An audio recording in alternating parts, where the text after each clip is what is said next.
Nu, vecā pilsēta Jelgavā mums ir tur kaut kur Dobeles ielas galā tāds kvartāliņš viens vai ne, kas kara laikā nav nodedz, tā ir vecpilsēta, pat ielu nosauc vecpilsētas vārdā, ja? Kaut gan tā ir lielās ielas gals īstenībā bijis tajā pusē. Un līdz ar to, sākot lielos projekta darbus, kas ir ar Eiropas Savienības naudiņām, ERAF projekti, lai ielas rekonstruētu un būvētu jaunas kanalizācijas ūdensvadus, protams, ka tajos projektos pirmajā brīdī neienas prātā, ka zem tās virskārtas apakšā ir vecā Jelgava.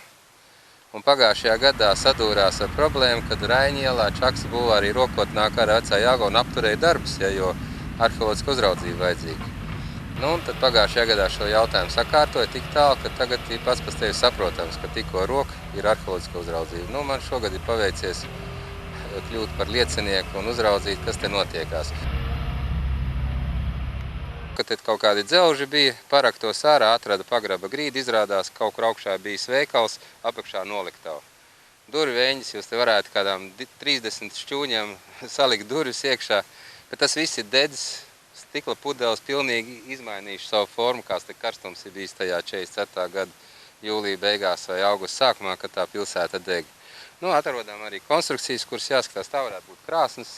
Viņā pusē mēs to redzam 2 māju, pamata atsedzās un salīdzinot ar vecām kartiem apmēram ir priekšstats, ka tas varētu būt. Kolonādes, ja? Un tas pagrabs, kas tur viņā pusē varētu būt kādai no šitām ēkām. No te kaut kur ir tā izrakuma bedri. Šitas pagrabiņš atkal. Tātad šitas pagrabs varētu būt no šitās mājas apakš vai no šitās stūrīša kaut kur šai mājai. Es īsti nezinu, tāpēc, ka nekāda koku konstrukcijas vai pamata apakšā nav bijuši. Bet, teiksim, tā puse, un tagad redz šitādas mājas, un kādreiz ir bijis šitādi, ja? Koka mājas, mūra ēkas, katra savādāk. Nu, smuks. Nu, ne visu var nofotografēt. Tā, lai būtu mērogu pateikt precīzi. Nofotografēt viņš tomēr ir kaut tādā pagriezienā mazliet vai kaut kā, bet zīmē viņu jau 1:1, precīzi mērogā. Viņš tur kādreiz parādās tikai tādu melnu čupiņu uzzīmē, tur viņu redz precīzi gan mērogu, gan izmēru, gan to rakstīju kāds tur. Tāpēc droši vien arī te to katru ķieģelīti var pamierīt. Mums ir sadarbība pat tāda, ka ekskavātoristi, es viņus gribu paslavēt pat īpaši, ja, jo viņi, ka krata ārā to kausu, skatās, ka tikai kaut kas tur neizbirst. Un tikko kaut kas ir klātā, sauc, nāc, skaties, kas mums te ir. Nu, toreiz, kas saprāts, cilvēki ir pazinuši un lietojuši. Ugunsgrēks, kas ir Jelgava postījis, protams, ir darījis savu darbu, un tas metāls, kas ir nonācis ugunī, pēc tam paliek viegli ievainojams un ātri rūsē, deformējās. Mēs te varam redzēt gaļas nazītes, zāģi bijuši, krāsnes durtiņas. Tur ir zingera, varbūt ne zingera, es nezinu kāda. Varbūt arī Kaizerslauterns, Fafs vai kāds cits, ja. Ir bijuši šujmašīna.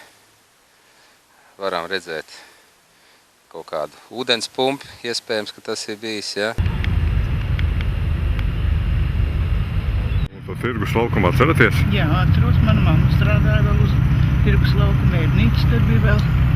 Nu, te bija pajūgi, strāvēja un būdas tur bija, gaļas būdas, viss pēc kārtas bija tāds. No pajūgiem tirgoja savus produktus.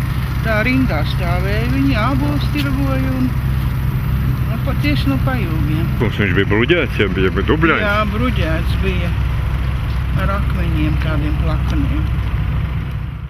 Vispār interesants lietas, teiksim, vienu kanalizācijas aku mēs izrakām, kas bija ielai pašā vidū, kas bija salikta 4-stūra koka kaste bez nevienas naglas, ja? Un izolācijai zilais mēls izmantots, keramikas cauruli klāt un neviena nagla. Visas naglas, kas bija, tās bija sabiruši iekšā kopā ar drupām, ja? Tad stādies priekšā, kā meistars strādājas, viņam naglas nevajadzēja. Sazāģēja dēlīši, salika visu, ka ūdens cauri nesūcās, ja? Pašlaik vēl nevar pateikt, ka šī tieši ir bijis par ēku. Pēc plāniem un kartēm skatoties, mēs vēl īsti nezinām. Izskatās, ka šeit ir bijis kaut kāds pavārds, jo šeit atrodas ļoti daudz kauli, ogles un trauku lauskas. No šejienes ir šie te visi kauliņi, tādi,